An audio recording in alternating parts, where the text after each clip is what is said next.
why on earth would someone spend at least 160,000 euros for a Renault? Well, maybe because this is here the craziest Renault that has ever been built. This is here the R5 Turbo 3E. How crazy is it? And yeah, I can already tell you, half of these are already sold, so you have to hurry. But why have people already reserved this one here? We'll tell you all about it with Thomas and Autogefühl in 4K, full screen, full length. Let's go. There is, you know, the base R5, the Renault 5, the recent electric vehicle by Renault, and this one is already iconic.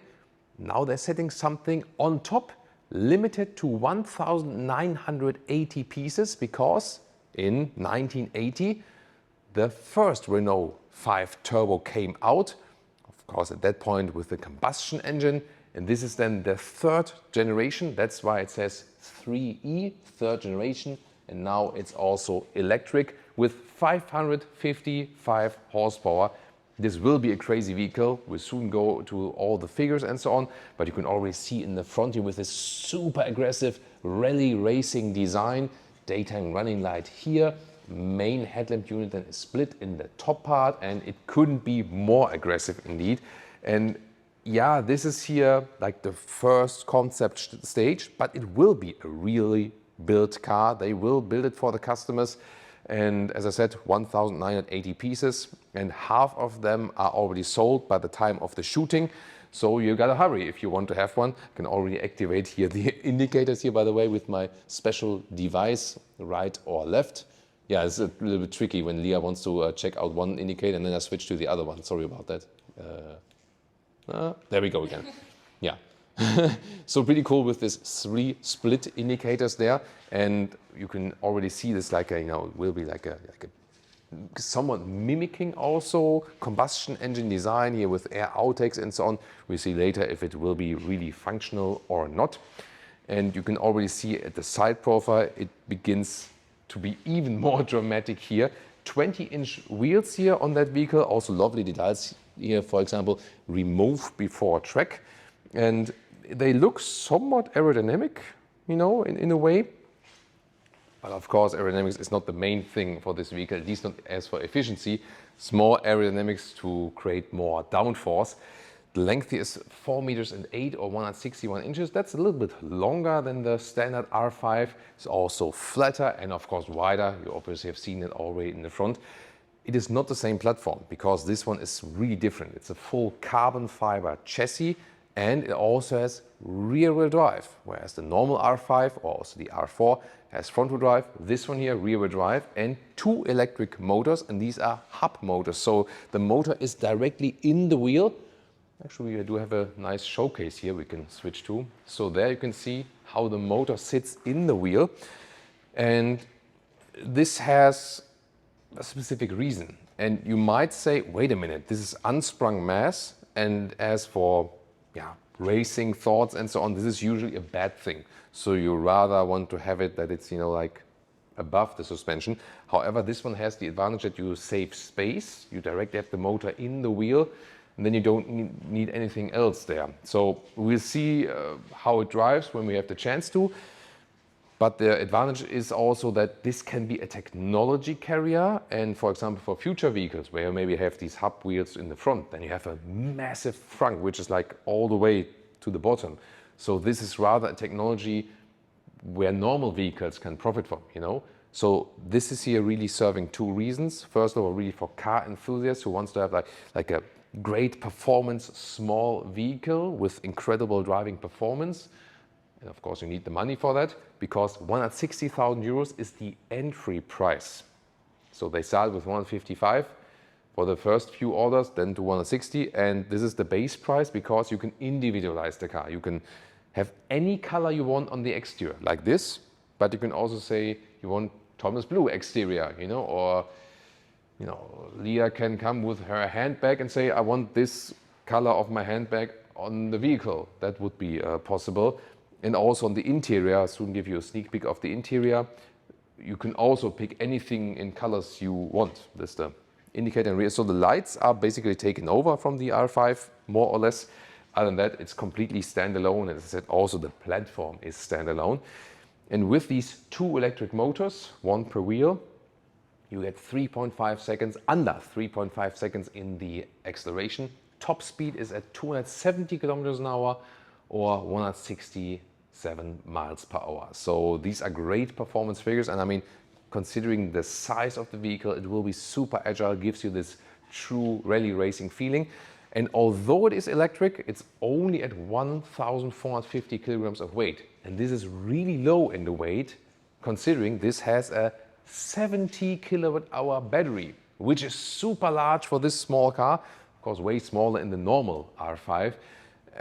This is of course needed like if you want to go to the racetrack and so on, and we'll soon also give you like simulated racetrack experience. This will also be pretty funny. And they also test new technology as for charging. This has an 800 volt charging architecture. That means about 15 minutes, 15 to 80% state of charge.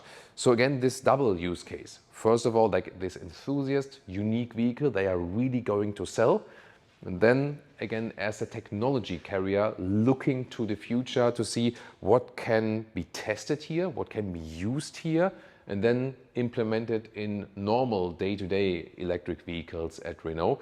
The first deliveries will probably happen like end 2026, early 2027 for the ones that have ordered earliest. And then if you order, for example, now by the shooting of the video, it will come later, and they want to build this vehicle over a period of time of about 3 years because they really build it like hand-built one by one by one by one.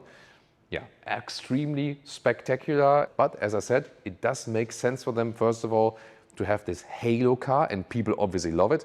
As I said, from this 1,980 pieces, half of them are already sold, and if you watch this video later, probably even a couple more.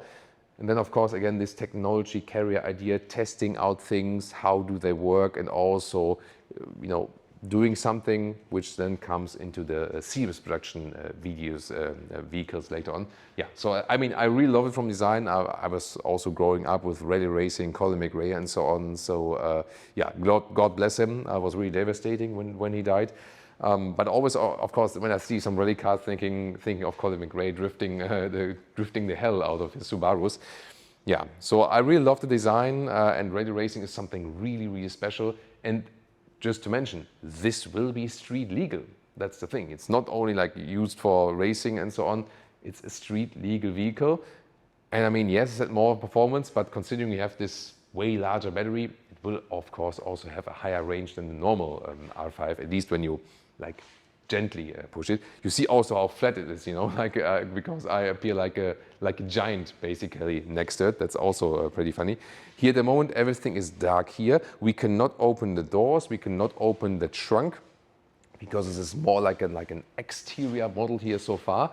We'll keep you updated with that, but we can already show you actually a lot about the interior with this simulator here, because this is one-to-one the steering wheel that this vehicle will receive. And you see here, it's covered all the way in microfiber. You know, Renault is not using animal materials anymore at all. Cool thing. 12 o'clock marking.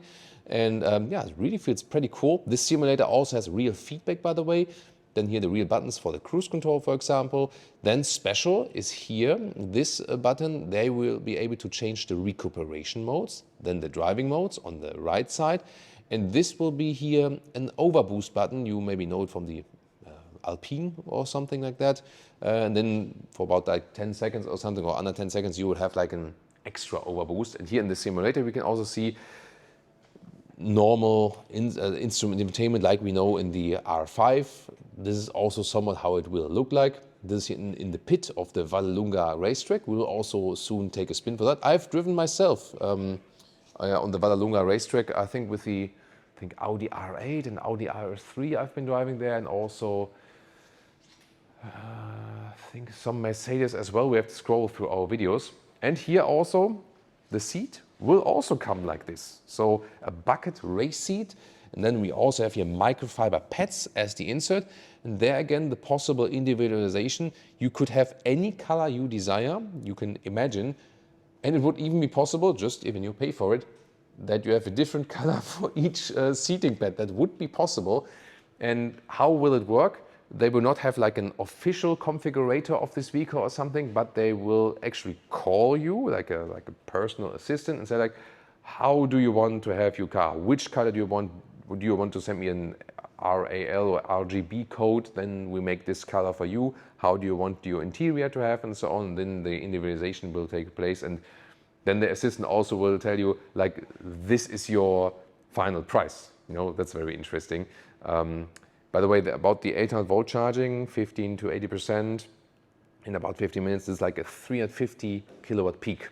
It's also looking, because at the moment they don't have something like that in their series production vehicles, but they will have. And I see on Leah's face that when is he finally getting into that simulator, and now it's the time. And yeah, the funny thing is really that, you know, on the one hand it's a simulator, yes, but on the other hand it already shows you a lot of the final car. Maybe also something about the handling.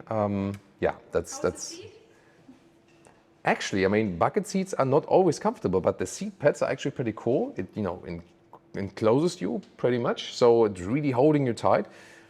It's How not. about the headroom? It's yeah, the headroom here with 1 meters 6'2". Actually, yeah, the seat is not too uncomfortable. So I think it would work, and it's really sporty, of course. And the steering wheel feels really nice with the microfiber and so on. I think it's pretty large for the size of the car. Maybe could be a little bit smaller or something like that. That would be something. Yeah, and I think, oh yeah, I have to watch the speed, of course, when I exit the pit lane. And this simulator here has real feedback. So I can feel something of that. I have the steering feedback, and also the seat is moving a little bit. And here it shows me like the ideal line on the Vallelunga racetrack. And yeah, as I said, this goes 270 kilometers an hour, 167 miles per hour maximum. Yeah, which is kind of unusual for this small electric vehicle.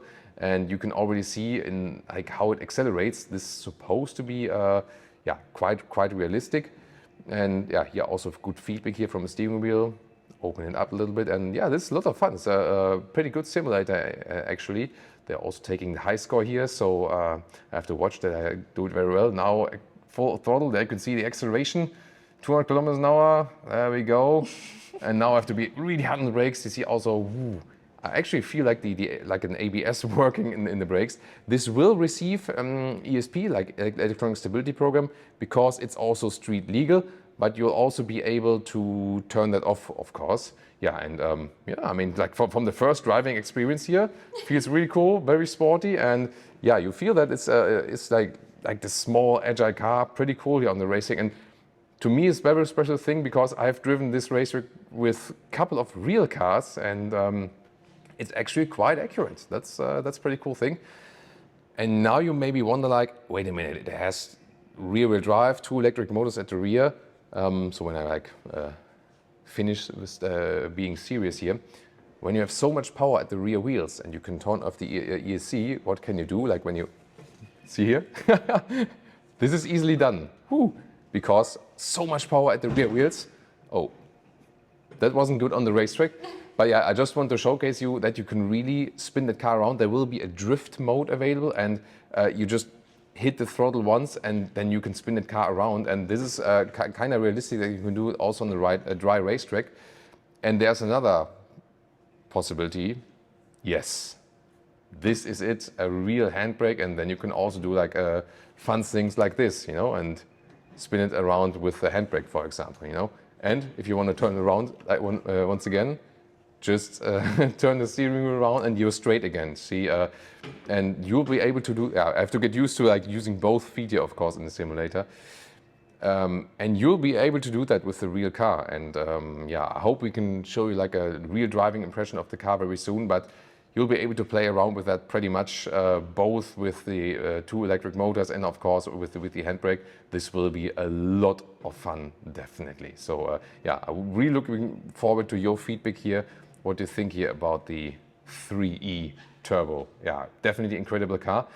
But I'm really questioning myself and also asking you, would you actually spend at least 160,000 euros for that? I mean, you can get like, you know, anything else for that. However, this will be one of the most unique and rare cars on the market you can actually buy from an OEM, definitely. And now comes my favorite part of the day. Leah in the simulator here. Is it the first time you do that? Yes. First time in that racing simulator here. And I'm a grandpa oh, driver. she's a granny or grandpa, granny driver. 50 in the corners. So yeah, I mean, at least she's careful. So you know, people like me, we just hit the throttle and see how it goes. And yeah, there we go. Oh, nice keeping the line always. I think we need more speed, right? A little bit more speed. Yeah, there we go. Now she's accelerating it all the way out. Hard on the brakes. Ah, a little bit inside of the corner. Ah, yeah, you still got it. You still got it. That's cool. So Leah is our new rally racing driver, or here in this case on the normal dry race track. But you seem to be enjoying this. Yeah, it's cool. We need that at home. Yeah, maybe we need something of that at home. Yeah, yeah. Anyone knows how much this is? Crash. Oh, did you crash? Yeah. Oh no. But then I have this button here.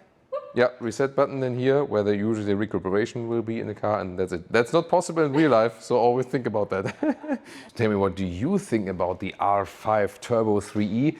If you have the money, would you buy this one instead of a Ferrari? Tell me in the comments. And now also check out the normal R5 review or the recent R4.